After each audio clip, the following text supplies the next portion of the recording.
En Radio Intereconomía, Pulso Geopolítico. Análisis sobre los nuevos desafíos mundiales. Presenta Rafa Jiménez.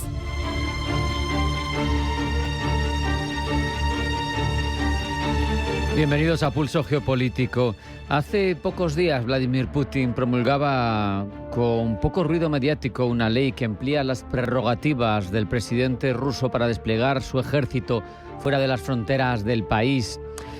Quiere que las Fuerzas Armadas puedan intervenir en el extranjero para proteger a ciudadanos rusos que estén siendo procesados o perseguidos por tribunales extranjeros o internacionales cuya competencia Moscú no reconoce.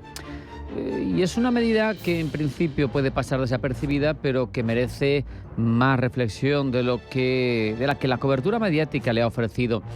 Parece una iniciativa relativamente irrelevante. Sabemos que Putin no necesita ninguna ley para invadir un país extranjero, lo demostró en Ucrania y no en fechas cercanas. Ya por 2014 ya dejó claro que no lo necesita, en Georgia también en 2008, en Siria en 2015. El derecho internacional nunca ha detenido a Putin y el derecho interno ruso menos todavía. Pero la legalidad formal siempre ha sido en manos del Kremlin un instrumento de legitimación retrospectiva, no un límite real a la acción, eso sí. Entonces, ¿para qué lo necesita? ¿Qué efecto busca producir y sobre quién? Las leyes, especialmente en los sistemas autoritarios, son señales, son anticipos y van dirigidas a varias audiencias. A la interna, porque necesita una cierta cobertura jurídica doméstica para cualquier acción que el régimen pueda emprender. Incluso las autocracias necesitan un edificio de coherencia formal para funcionar. A la audiencia internacional, porque se le dice algo sobre la vocación y la fortaleza que tiene el Kremlin antes de materializar ninguna acción. Y a la audiencia judicial, en este caso de forma especial, específicamente a la Corte Penal Internacional, que recordemos, en 2023 emitía una orden de detención contra el propio Vladimir Putin por la deportación ilegal de niños ucranianos a territorio ruso. Da la sensación de que este último punto es el detonante inmediato, el foco de la ley. La orden de detención del Tribunal de la Haya convierte a Putin, de hecho, en un fugitivo de la justicia internacional en 124 países, los mismos que han ratificado el Estatuto de Roma en el que se basa esa corte. La nueva ley crea, y al menos sobre el papel, la posibilidad de que Rusia responda militarmente si cualquier ciudadano de su nacionalidad es detenido en aplicación de órdenes de esos tribunales.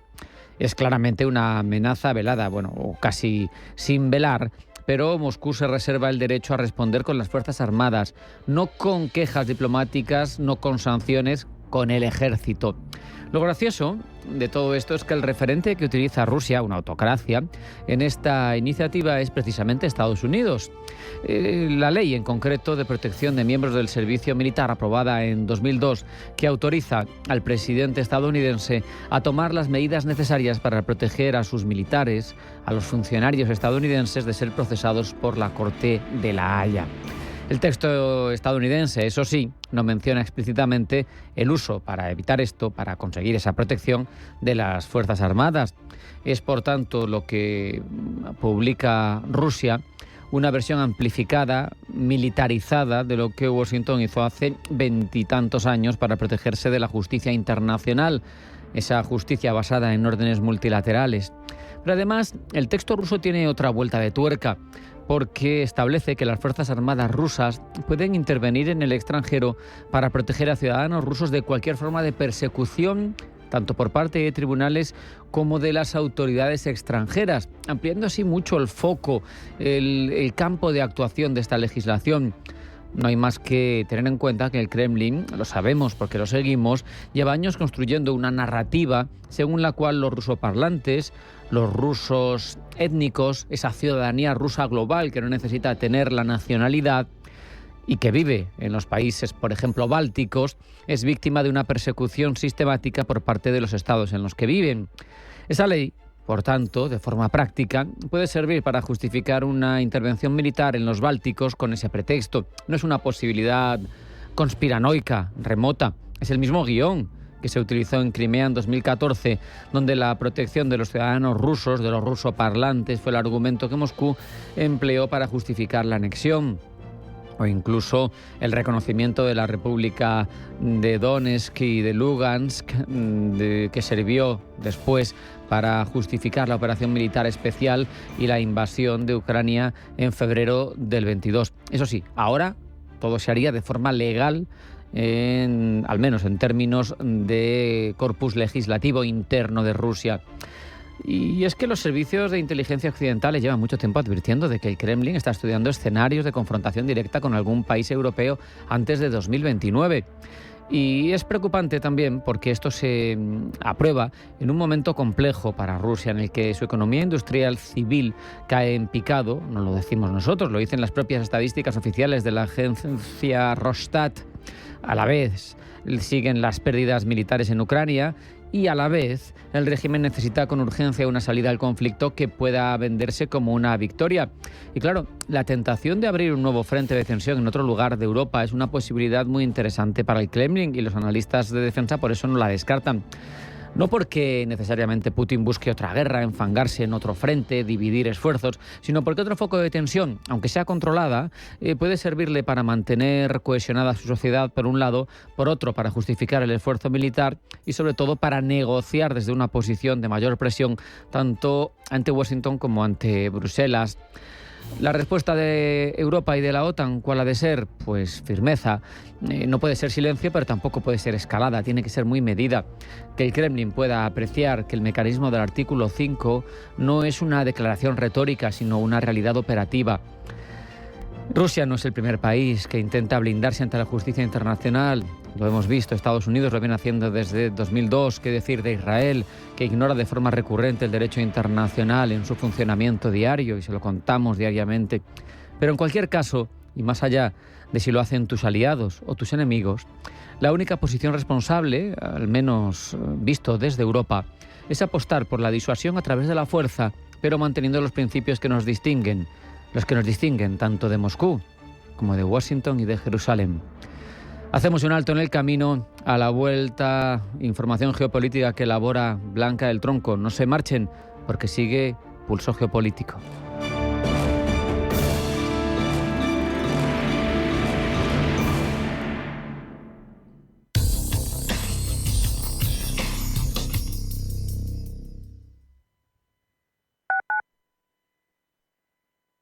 Atención inversor, únete al club de inversión de Grupos Eneas. Estamos especializados en la compra, reforma y venta de inmuebles y otros activos, ofreciendo rentabilidades muy atractivas. Coinvierte con nosotros. 91 639 0347. Grupos Eneas, tu aliado en la inversión.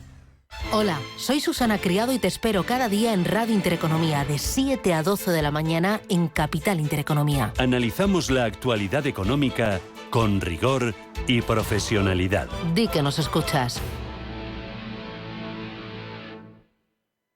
Un propósito es algo que nos mueve a superarnos. Hace más de 120 años empezamos el nuestro, impulsar la investigación para cuidar la salud de las personas. Pero hay retos que nos exigen una nueva forma de investigar. Nace el Centro de Investigación, donde la inmunología da forma al futuro. Caixa Research Institute, Fundación La Caixa, creer para transformar. Vuelve Nicolasa, el restaurante que marcó una época en la gastronomía madrileña. Una casa de comidas vasca, producto de temporada y servicio impecable. Lugar de encuentro de empresarios, políticos y amantes de la buena mesa. Ven a disfrutar del regreso de este mítico de la cocina tradicional. Nicolasa, en la calle Velázquez 150. Reservas en restaurantenicolasa.com o llamando al 910 86 47 92.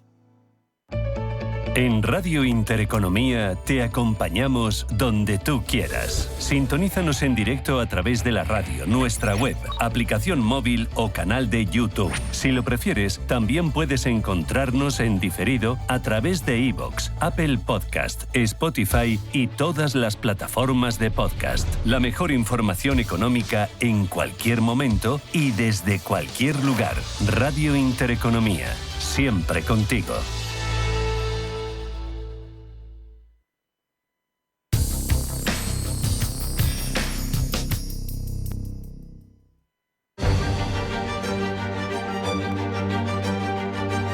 En Radio Intereconomía, Pulso Geopolítico.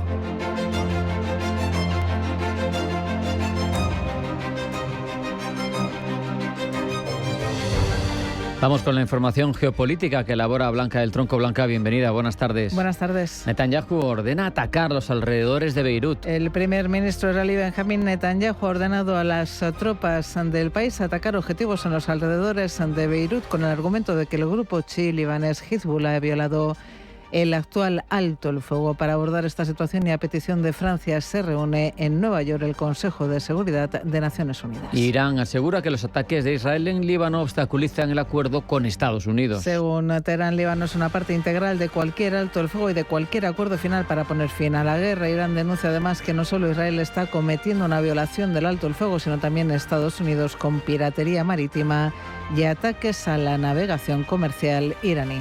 Magyar impulsa una reforma constitucional para destituir al presidente húngaro Suliok tras negarse a dimitir. El enfrentamiento entre el gobierno húngaro y el presidente de la República, Tamás Suliok, ha dado un nuevo paso este lunes tras reunirse con el jefe del Estado en el Palacio Sándor. El primer ministro Péter Magyar ha anunciado que impulsará los mecanismos necesarios para destituirlo si no abandona voluntariamente el cargo. Reunión de emergencia en Nairobi para abordar el brote de ébola en Congo. Los ministros de salud de los 8 países de la Comunidad de África Oriental se reúnen de emergencia para abordar la epidemia de ébola declarada en el este de la República Democrática del Congo, mientras el director general de la Organización Mundial de la Salud, Tedros Adhanom, vuelve a Kinshasa para reunirse con las máximas autoridades del país. Caos tras la primera vuelta de las elecciones en Colombia. Los resultados de la primera vuelta de las elecciones presidenciales en Colombia, que sitúan en primer lugar al candidato Abelardo de la Espriella y en segundo a Iván Cepeda, dejan al país en un ambiente de incertidumbre de cara a la segunda vuelta del 21 de junio, después de que el presidente Gustavo Petro y su partido hayan planteado dudas sobre el conteo. Malasia prohíbe el acceso a redes sociales a los menores de 16 años. Una medida que obligará a las plataformas a implementar mecanismos de verificación y protección conforme a la nueva normativa y que sucede a normas similares en países como Australia o Indonesia.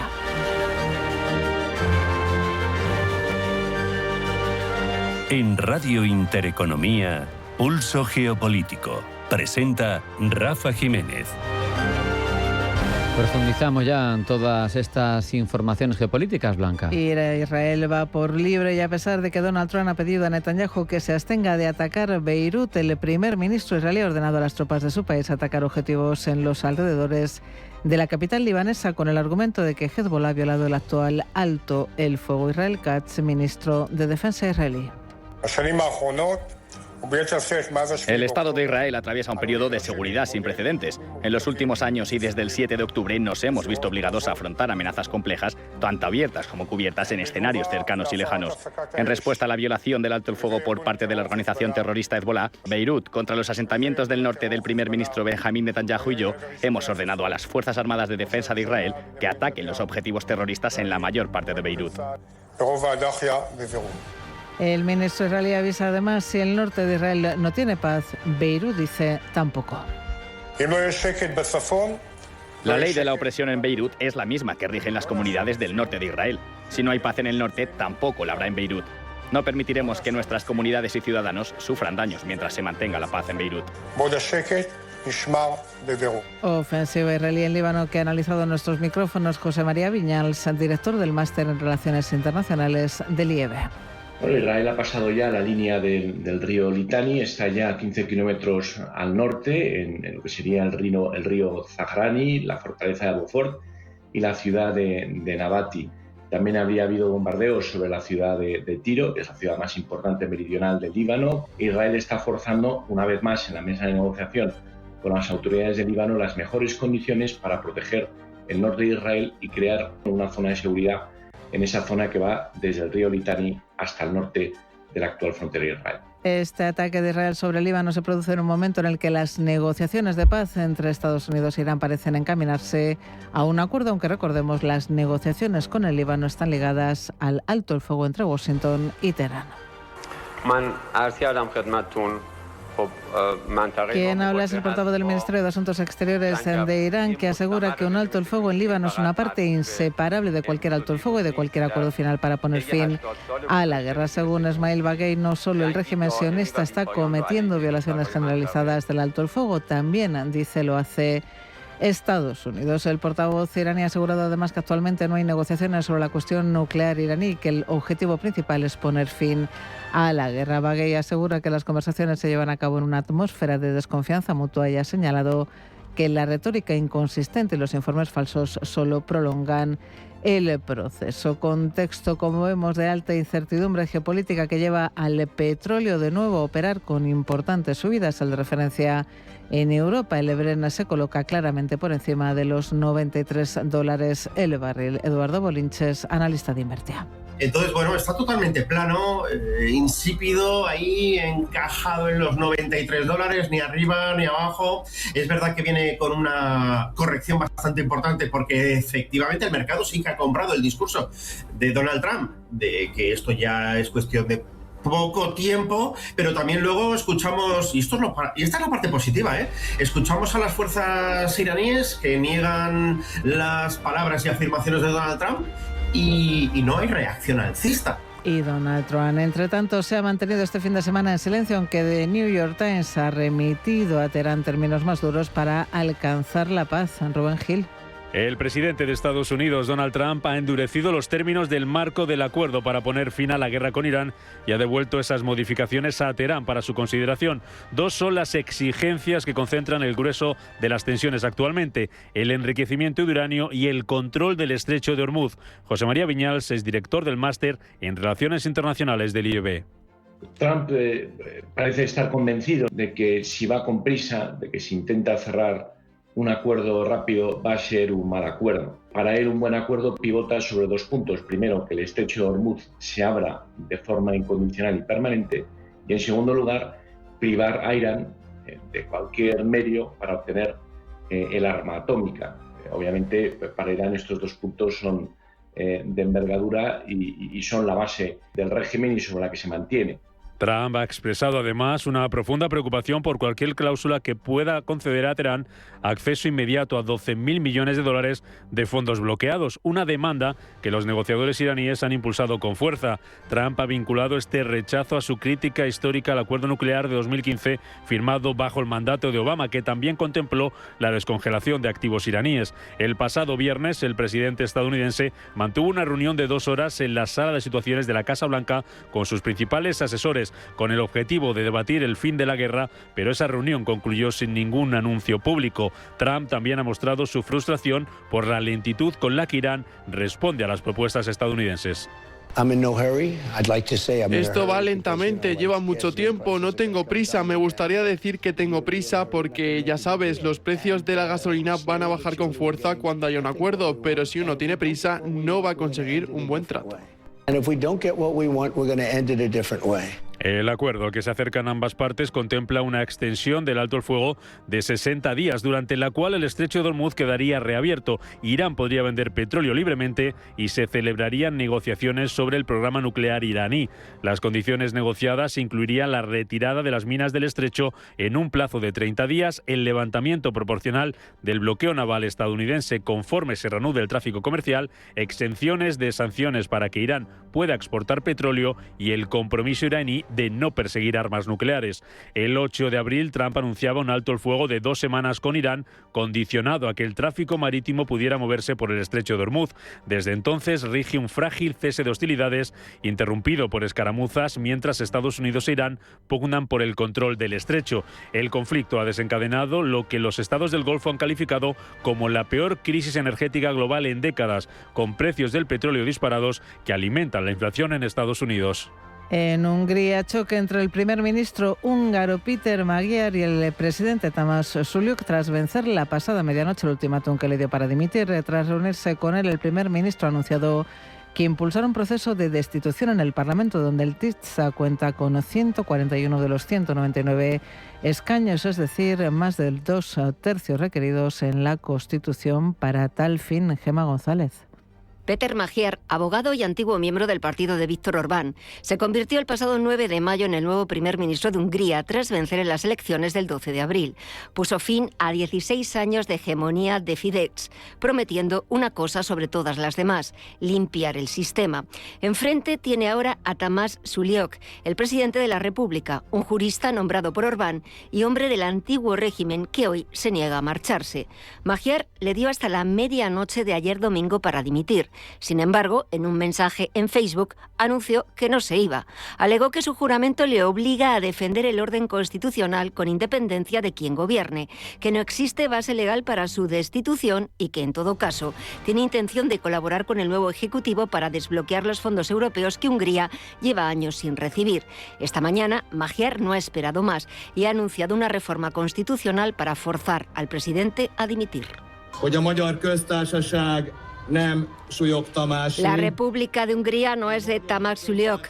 La República de Hungría tampoco pertenece a Viktor Orbán. No es de un partido ni de un sistema político. La República de Hungría es la creación común del pueblo húngaro. Magyar tiene los números para llevar adelante esa reforma constitucional. Su partido, Tista, controla 141 de los 199 escaños del Parlamento húngaro, una mayoría de 2/3 que supera el umbral que la Constitución exige para destituir al jefe del Estado. Suliok, por su parte, ha recurrido a la Comisión de Venecia, el órgano asesor del Consejo de Europa en materia constitucional, para que analice la situación. Su argumento es que la destitución de un jefe de Estado por razones políticas, sin causa legal, socava el propio orden democrático que Magyar dice querer restaurar. Magyar prometió acabar con el uso partidista de las instituciones. Ahora, para lograrlo, está usando su mayoría parlamentaria de la misma manera en que lo hacía Orbán. Sus seguidores dicen que es una cirugía necesaria. Sus críticos, que el antídoto se está pareciendo demasiado al veneno. El telón de fondo es Europa. Hungría lleva años con miles de millones de euros de fondos comunitarios bloqueados por Bruselas, que exigía reformas del Estado de Derecho que Orbán nunca quiso hacer. Magyar llegó al poder prometiendo desbloquearlos, pero para eso necesita un aparato institucional limpio y alineado. Y Suliok, instalado en la presidencia, es precisamente la primera piedra en ese camino.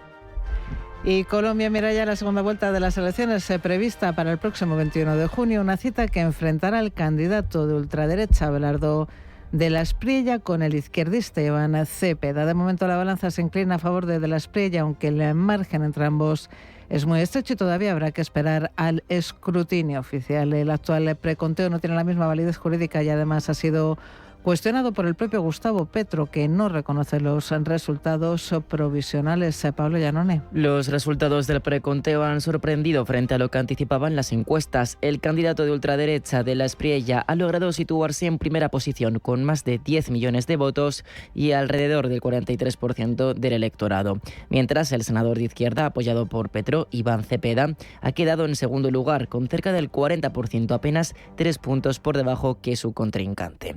Una diferencia estrecha, pero que en una segunda vuelta puede resultar decisiva y jugar a favor de la Espriella.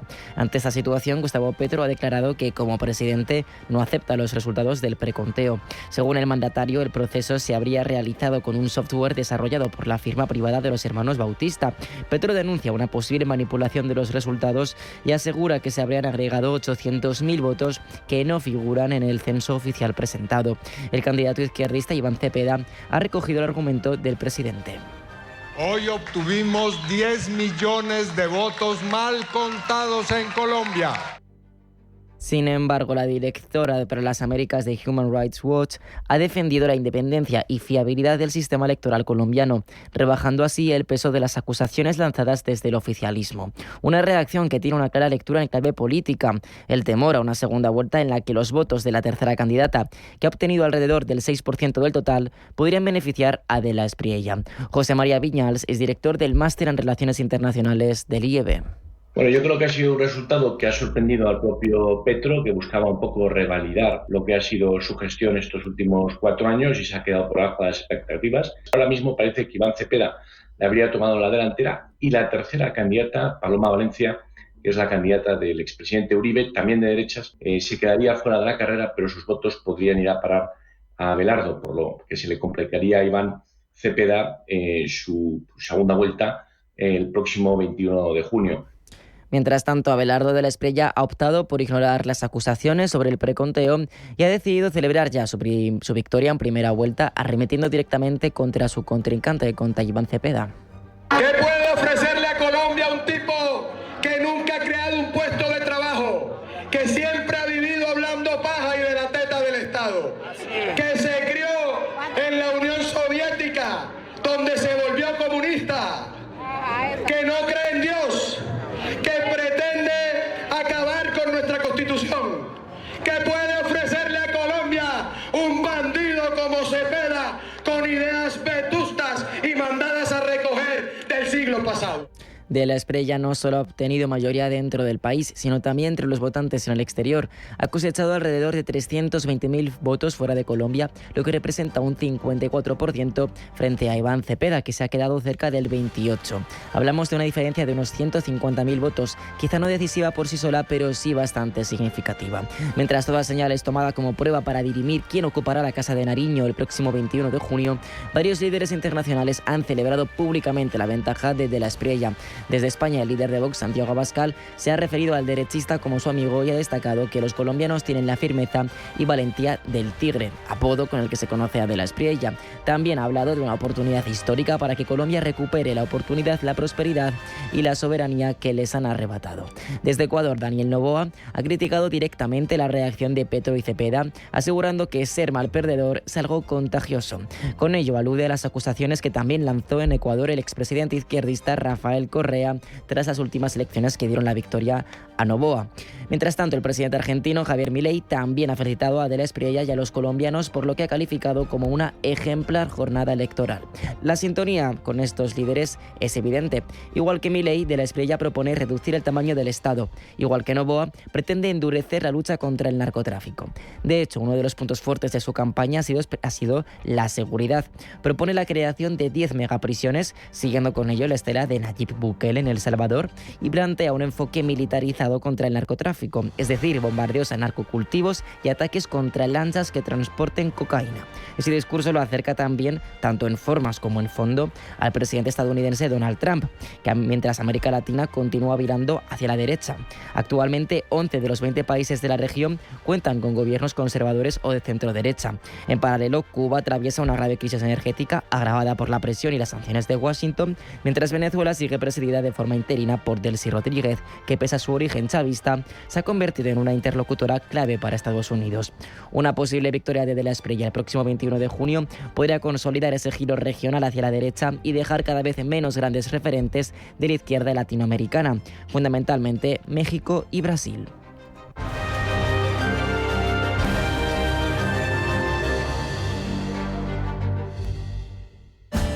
Conquista cada camino, renueva cada viaje. European Privilege te ofrece un método exclusivo de alquiler de coches premium a 6 meses con hasta 20.000 kilómetros, sin avales y con hasta el 100% del gasto desgravable. Diseño, tecnología y potencia para cada viaje. Siente la libertad al volante de los grandes iconos del automovilismo. European Privilege. Elige tu marca. Conduce diferente. Hay lugares donde la vida no se cuenta, se vive. En nuestros pueblos las aulas se llenan de danza y música, las puertas permanecen abiertas y las manos aprenden y enseñan. Hay quien cuida la tierra, quien la recorre corriendo o en bici. Y quien mantiene vivos los caminos y las carreteras. Porque detrás de cada pueblo hay personas. Diputación de Segovia. Nuestros pueblos. Nuestra fortaleza. Antes de que amanezca te acompaña, escucha y ameniza las mañanas en Radio Intereconomía. Antes de que amanezca, con Guillermo Sancho Muela. De martes a viernes, de 6 a 7 de la mañana, en Radio Intereconomía.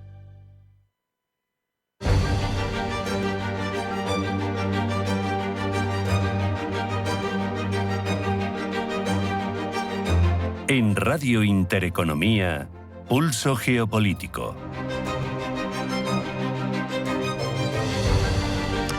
Hablamos ahora de un fenómeno silencioso, pero que merece análisis. Hablamos de islam político y su repercusión en el proyecto europeo. Ha sido tradicionalmente una corriente minoritaria, casi anecdótica, pero el islamismo moderado, si se puede llamar así, ha tejido una red internacional de poder desde centros educativos y mezquitas hasta grupos de presión en Bruselas, también alianzas con estados del Golfo. Y eso lleva a la necesidad de un análisis sobre su impacto también en ese proyecto europeo. Es todo un rompecabezas que hay que consultar con alguien que haya trabajado este ámbito. Por eso recibimos ya a Sergio Castaño, doctor en estudios europeos, coordinador del grado en Relaciones Internacionales de la Universidad Internacional de La Rioja y autor también de obras en esta línea. Sergio, bienvenido, buenas tardes. Hola Rafa, buenas tardes. Sergio, a menudo hablamos de islam político, y si hablamos de islam político, pero lo hablamos como nos referimos a ello como algo monolítico, en realidad nos estamos equivocando, ¿no? ¿Qué sería, en tu opinión, el islam político del que se puede hablar hoy en Europa?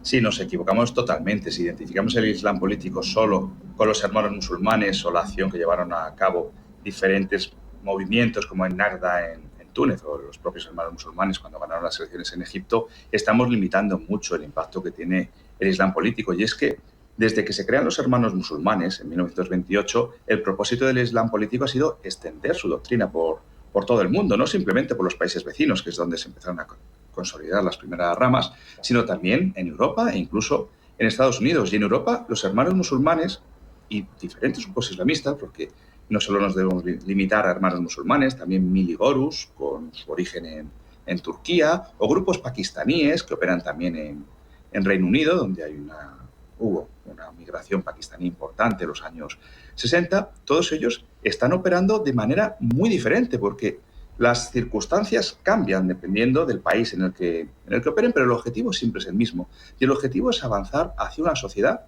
en la que todos los aspectos, vida económica, política, familiar, social, estén regulados por la ley islámica.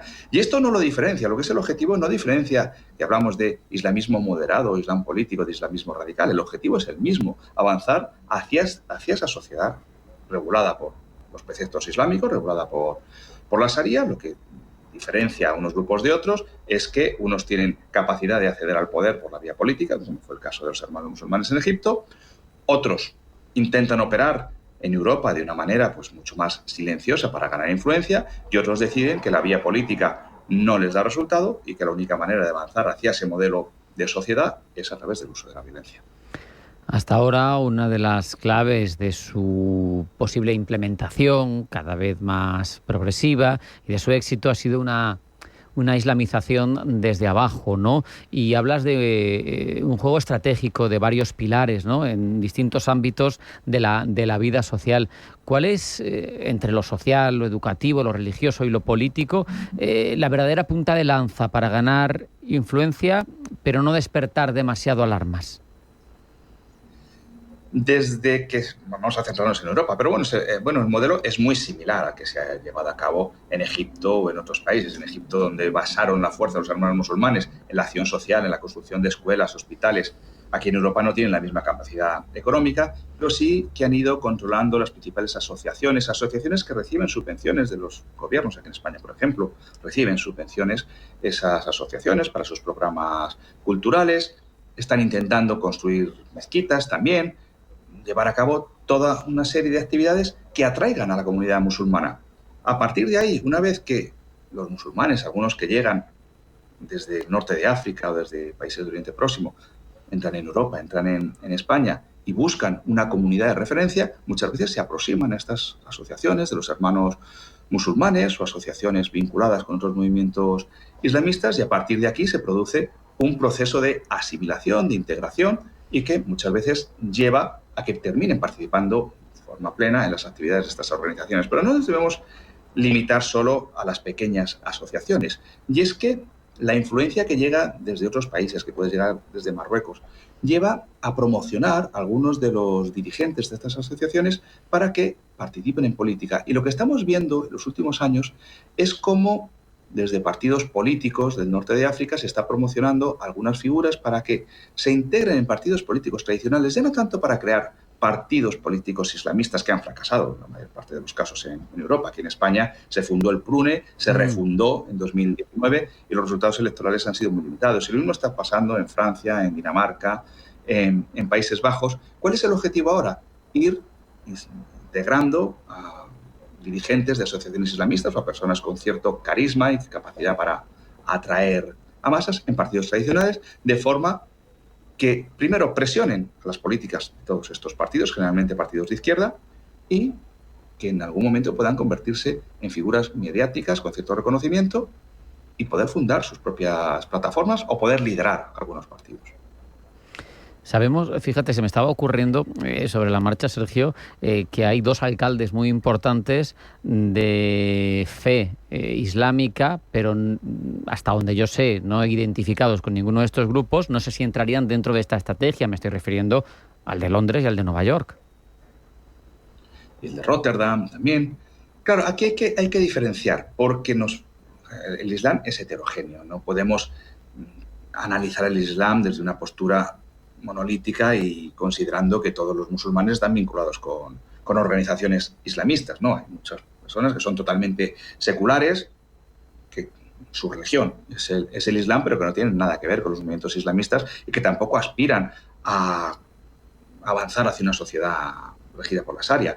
Me estoy acordando de otro caso, el primer ministro de Escocia en el año 2023, también de origen pakistaní, también musulmán. Hay varios casos y si analizamos los parlamentos de muchos países, Francia, de Bélgica, de la región de Bruselas, pues ya el porcentaje cada vez es más elevado. Y hay una pluralidad y además entre los musulmanes nos encontramos políticos de derechas, políticos de izquierda, políticos que se vinculan con los verdes. No se puede generalizar. Hay una gran variedad entre los musulmanes en Europa. Hablamos ya de porcentajes muy altos entre la población, pero sí dentro de algunos de los políticos. Me estoy acordando del caso de Italia, donde Sumaya fue candidata del Partido Democrático y estaba vinculada con las redes de los hermanos musulmanes, con Tarek Ramadan, nieto de Hassan al-Banna, el fundador de los hermanos musulmanes. Aquí sí que se pudo demostrar algo, pero a pesar de esto es difícil poder verificar esos vínculos y que esas acusaciones tengan un fundamento claro. Y al final, pues muchos de estos candidatos que pueden estar vinculados con los movimientos transnacionales islamistas, pues terminan avanzando en su carrera política porque es muy difícil confirmar esos vínculos. ¿Y qué nos puedes contar de los países que están detrás de apoyos externos, que desarrollan acciones financiando con esa línea que hablabas tú también, centros culturales, mezquitas, que intentan revitalizar un Islam político y que puede ser una Arabia Saudí, puede ser un Qatar, puede ser un Emiratos Árabes, que en principio se venden como muy conciliadores y acercando posturas entre un Islam más radical, como podría ser el iraní quizá, y los países occidentales, pero que luego, por otro lado, desarrollan otro tipo de actividades? Sí, porque nos estamos centrando en el islamismo, con el origen en los hermanos musulmanes, pero el islamismo va mucho más allá y es el uso de la religión con fines políticos. Y el caso de Arabia Saudí es muy significativo. Cuando en Egipto, después de la llegada de Nasser al poder, hay una represión contra los hermanos musulmanes, se establece una alianza entre el reino de Arabia Saudí, la familia real saudí, y los hermanos musulmanes para extender los principios islámicos en Europa. Eso se ha roto ahora mismo y Arabia Saudí considera a los hermanos musulmanes organización terrorista, y Arabia Saudí lo que hace en Europa es tratar de promocionar el wahabismo, su propia interpretación del Islam. Y si analizamos las principales mezquitas que se han ido construyendo desde los años 80 en la provincia de Málaga, nos encontramos con la mezquita de Marbella, al lado del palacio de la familia real saudí, que construyó el rey Fahd, la mezquita de Fuengirola, la mezquita de Málaga, financiadas con dinero saudí, y donde, lógicamente, la aproximación al Islam que se extiende en esas mezquitas es el wahabismo. Pero si nos vamos a Qatar, desde hace muchos años está promocionando, respaldando a los movimientos islamistas. En la primavera árabe, el apoyo de Al Jazeera y del aparato qatarí a los hermanos musulmanes y las diferentes organizaciones islamistas fue clara. Y en Europa también podemos analizar, en el caso de Italia es el más evidente, el caso de Francia también, pero también aquí en España se han financiado a organizaciones, incluso la construcción de algunas mezquitas. En España se intentó impulsar un colegio privado islámico, algo que al final no, pues, la reacción de las autoridades lo impidió, pero están compitiendo también entre los diferentes modelos de islamismo, el saudí, el catarí, el de los hermanos musulmanes, por posicionarse en Europa y por tratar de atraer a los millones de musulmanes que están viviendo ahora mismo en el continente. Permíteme que aborde un país que me parece especialmente interesante por ese... tiene un pie en cada continente. Hablo de Turquía, tradicionalmente secularizado, pero desde que Erdogan está en el país cada vez más islámico, pero a su vez también luchando contra organizaciones con las que no cuadran. Tenemos el caso del movimiento Gülem, Hizmet, y cómo intentó en principio hablar de diálogo interreligioso, de educación, pero luego intentó tomar el control del Estado. Turquía es verdaderamente interesante para analizar todo esto. Es muy interesante porque es otra variante del islamismo que durante mucho tiempo fue oposición en Turquía, pero desde la llegada de Erdogan al poder, pues se convierte en la ideología que domina el Estado. Por ejemplo, en Alemania, donde hay una comunidad turca importante, es cierto que la comunidad más importante turca está en Alemania, Bélgica, Países Bajos y en otros países, en los países del sur de Europa, por ejemplo, no hay comunidades turcas tan importantes. Por el caso de Alemania, tradicionalmente era Millî Görüş, la organización desde Necmettin Erbakan que operaba en Alemania para trasladar los valores islamistas, y luego había una institución DİTİB vinculada con el gobierno de Turquía que lo que hacía era apoyar a las comunidades turcas que vivían en Alemania. ¿Qué es lo que sucede ahora? Que DİTİB está también influenciada por los valores islamistas, claro, que están controlando el gobierno. Y por tanto, ahora mismo en Alemania hay dos fuentes de propuestas islamistas, la de Millî Görüş y la del propio gobierno, que en ese apoyo que da a la comunidad turca, pues también traslada estos valores islamistas. No obstante, de momento, aunque ese islamismo de Erdogan es evidente y está en el poder, pero mantiene un cierto matiz, ¿no? O sea, una cierta capa de por lo menos una cierta democracia todavía, porque, corrígeme si me equivoco, pero no se rige por la Sharia Turquía, todavía no se han dado esos últimos pasos, si es que ese es su objetivo final. El Islam político es pragmático.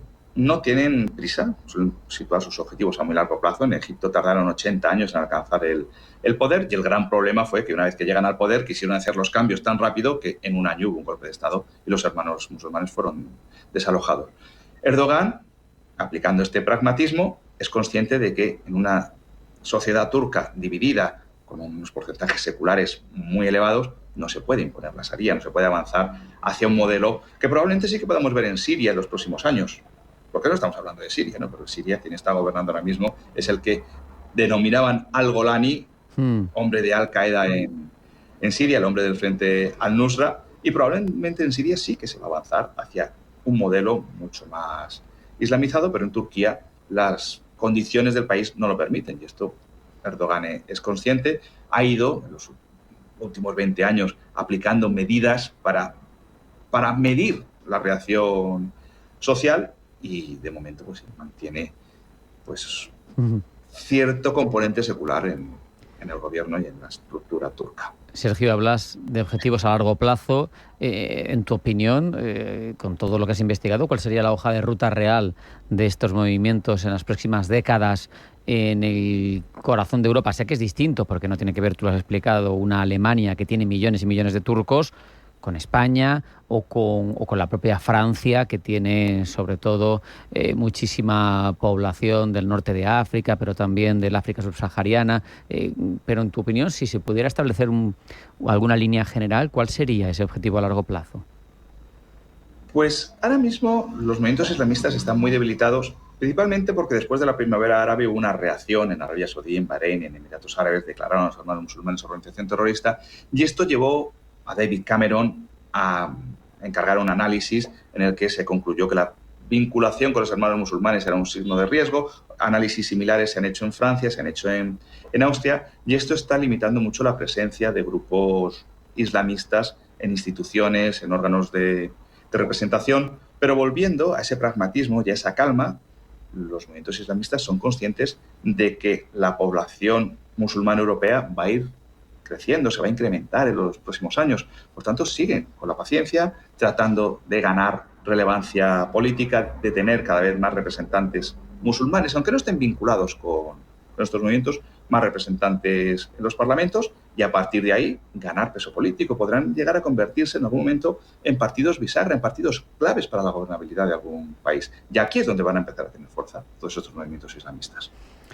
¿Crees que se está subestimando esa trayectoria o esos objetivos a largo plazo? ¿Pueden llegar a condicionar las democracias europeas como las entendemos, desafiar principios como la laicidad o la igualdad de género o cualquier otro de los derechos que no contiene la Sharia y que sí contienen los corpus legislativos europeos?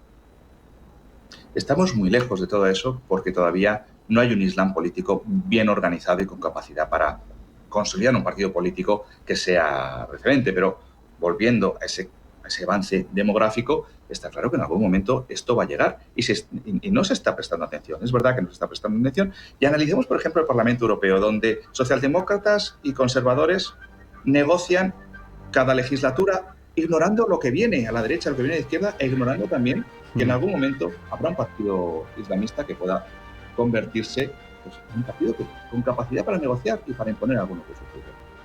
Con esa reflexión nos vamos a quedar. Sergio Castaño, coordinador del grado en Relaciones Internacionales de la Universidad Internacional de La Rioja de UNIR. Un placer hablar contigo, Sergio. Un abrazo. Hasta la próxima. Muchísimas gracias. Hasta la próxima.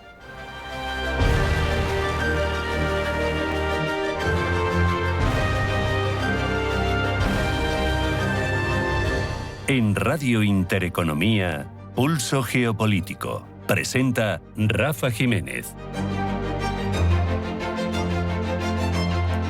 Mientras sabemos, las grandes potencias concentran los titulares, la atención internacional, hay otros países, actores intermedios que ganan margen de maniobra, que ganan protagonismo en un sistema internacional cada vez menos regido por el multilateralismo tradicional y cada vez más fragmentado.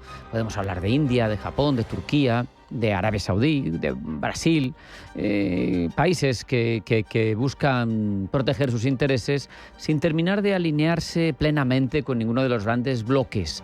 Vamos a analizar cómo se intentan adaptar estas potencias al nuevo escenario geopolítico. Lo hacemos con Víctor Burguete, que es investigador senior de CIDOB, profesor asociado en la Pompeu Fabra, Barcelona School of Management. Víctor, bienvenido, buenas tardes. Hola, muy buenas tardes.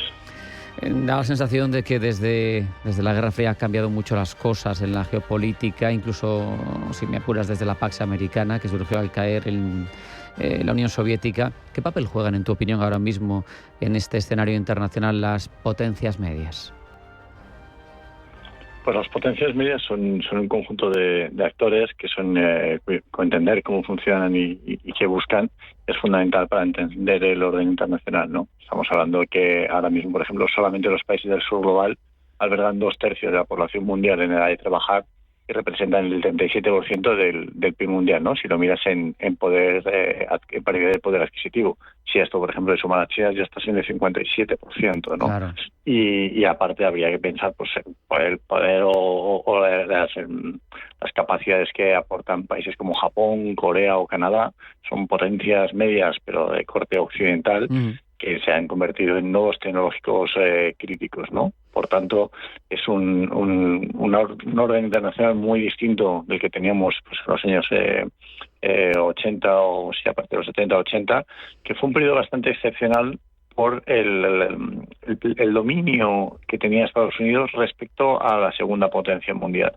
Teníamos el declive de la Unión Soviética, entonces el poder relativo de Estados Unidos respecto al segundo pues se ha estrechado notablemente, y no solamente respecto a China, sino también por otras potencias. Precisamente, si hablamos de Estados Unidos, ¿hasta qué punto la figura de Donald Trump, pero también su alergia al multilateralismo, su cierta renuencia al compromiso con determinados aliados, ha podido acelerar la búsqueda de autonomía estratégica por parte de algunos de estos países habitualmente muy cercanos a Estados Unidos? Bueno, la llegada de Trump a la segunda presidencia, ¿no? Su segunda presidencia en Estados Unidos, pues ha sido un acicate, ¿no? Para acelerar la diversificación estratégica. Ha habido, pues, ya desde el año pasado, una carrera por diversificarte comercialmente y estratégicamente, porque lo que hemos visto y en primera persona las potencias medias y sobre todo en el sur global han visto que ser o mostrarte como un aliado de Estados Unidos no te salva de sus represalias, ¿no? Sobre todo a nivel comercial, pero también a injerencias de corte político, ¿no? Entonces, pues bueno, la mejor manera, digamos, de intentar reducir tu vulnerabilidad, pues es estar más diversificado en términos comerciales, pero también en términos políticos y estratégicos. Y en este sentido, pues por ejemplo, pues puedes ver cómo se ha comportado la India, Brasil o incluso países tan cercanos históricamente como Canadá, ¿no? Claro. Totalmente alineado con Estados Unidos, y que incluso Carney, el nuevo presidente, el nuevo primer ministro de Canadá, fue elegido por la injerencia, en gran parte por la injerencia que hizo Trump en las elecciones canadienses. Él salió como defensor del nacionalismo y del honor canadiense, y en un giro político muy importante pues se ha acercado un poquito a China, ¿no? Después de unos años de un gran enfrentamiento con este país. Y al final ya Europa lo que busca es diversificar, reducir su dependencia respecto a Estados Unidos. Claro. Seguimos hablando de un mundo multipolar, pero quizá más complejo de lo que veíamos hasta ahora. No sé si polaridades asimétricas, si apolaridad. Las potencias medias están impidiendo que el panorama internacional ahora mismo sea claramente como podía ser en los 60 del siglo XX, dos bloques muy marcados, Estados Unidos y China, porque al final orbitan, ¿no? Y basculan. Sí, al final yo creo que es importante tener en cuenta que la mayor parte de las potencias medias no quieren elegir bandos, no quieren tener que situarse entre Estados Unidos y China, y entonces el término que más se utiliza en relaciones internacionales actualmente es el tema de multipolaridad, ¿no? Claro. Es decir, hay más de un polo o de dos, no es bipolar, pero es verdad que obviamente no todos los polos son iguales, ¿no? Y los pesos son asimétricos. También es importante tener en cuenta en cómo medimos el poder, ¿no? Y hay en algunos aspectos, por ejemplo, en el poder militar, en el que Estados Unidos es totalmente dominante, de momento, pero si bien incluso en estas facetas, pues como muestra el conflicto de Irán, los cambios tecnológicos y las innovaciones militares pueden estar reduciendo esta abrumadora ventaja estadounidense, ¿no? Por tanto, bueno, pues estamos en tiempos muy interesantes de reconfiguración del poder, y en el cual, pues a nivel regional, además,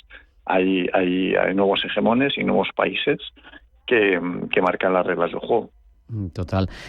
Se nos va acabando poco a poco el tiempo. Quiero preguntarte lo que más te llama la atención entre, por ejemplo, una India que a mí me recuerda a los no alineados de otras épocas, ¿no? Que navega entre dos aguas, un Japón que ha abandonado parte de esas restricciones estratégicas, y un Brasil que no termina de cobrar, pero que siempre quiere desempeñar un papel de liderazgo. ¿Cuál te parece más interesante y merece un comentario para ti?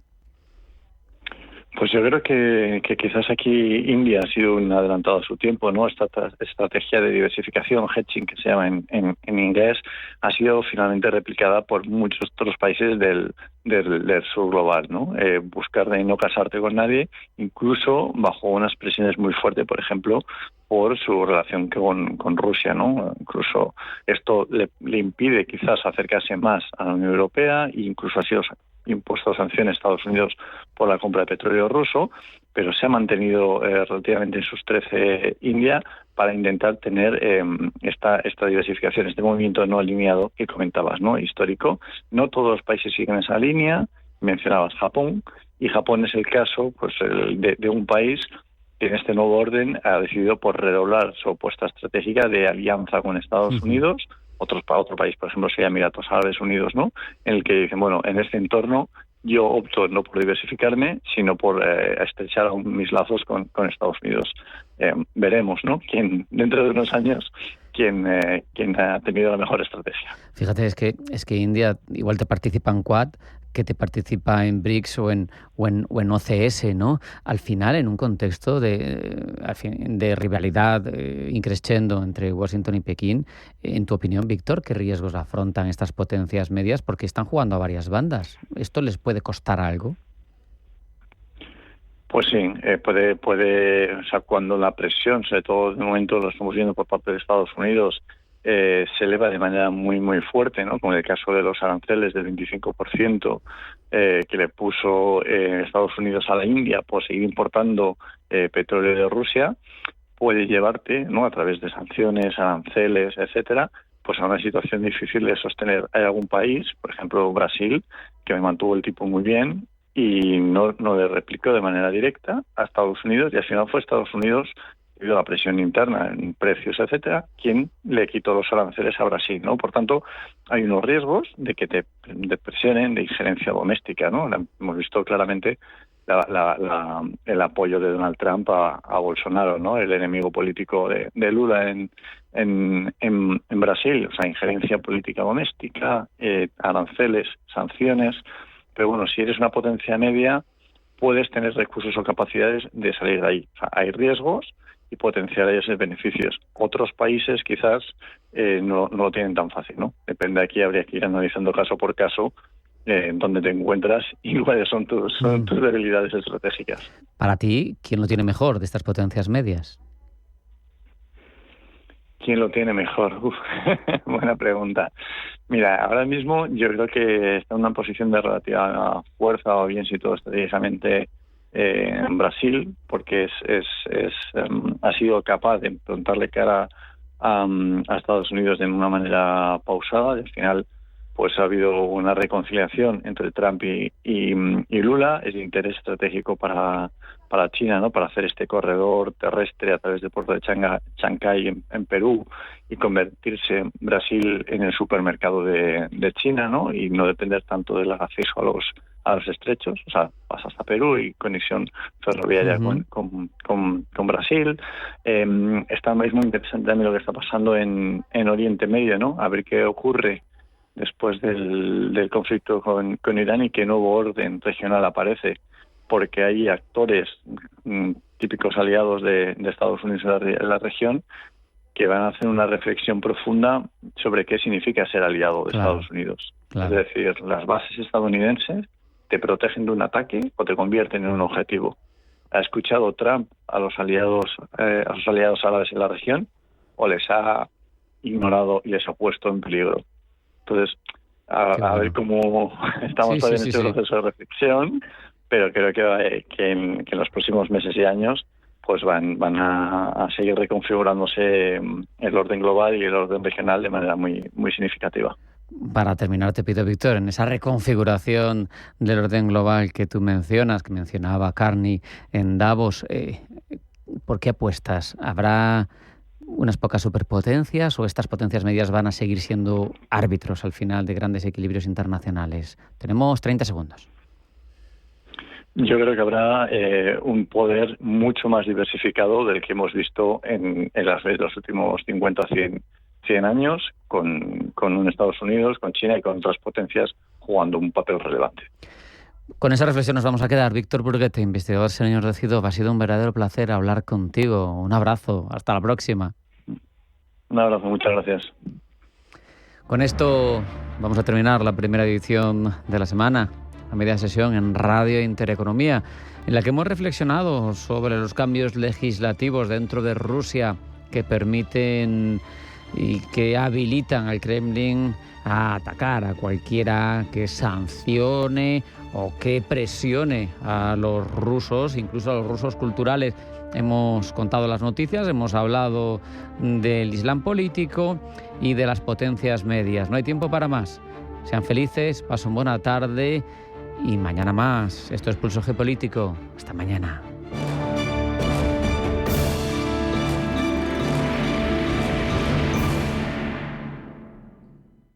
Analizar la bolsa al milímetro es muy importante, pero no deja de ser el 5% del mercado. Si quieres llegar al otro 95%, la respuesta está en el private equity y la herramienta es Crescenta. Completa tu visión, diversifica tu cartera e invierte como imaginas en crescenta.com. La inversión tiene riesgos. Más información en crescenta.com/condiciones. El calculable valor del arte. Disfrute del curso de verano organizado por la Fundación Amigos del Museo del Prado y la Universidad Complutense de Madrid, entre los días 30 de junio y 2 de julio. Más información en amigosmuseoprado.org, con la colaboración de la Fundación ACS. El equipo más osado de las ondas en las mañanas de los domingos de Radio Intereconomía. Sin palos en las ruedas. De 8:30 a 10 de la mañana podrás disfrutar de la mejor actualidad, conocimiento y humor sin barreras. Y si te quedas con más ganas, escúchanos los lunes a las 10 de la noche. Sin palos en las ruedas. Los domingos a las 8:30 de la mañana y los lunes a las 10 de la noche. Radio Intereconomía. La radio de los negocios para estar bien informado.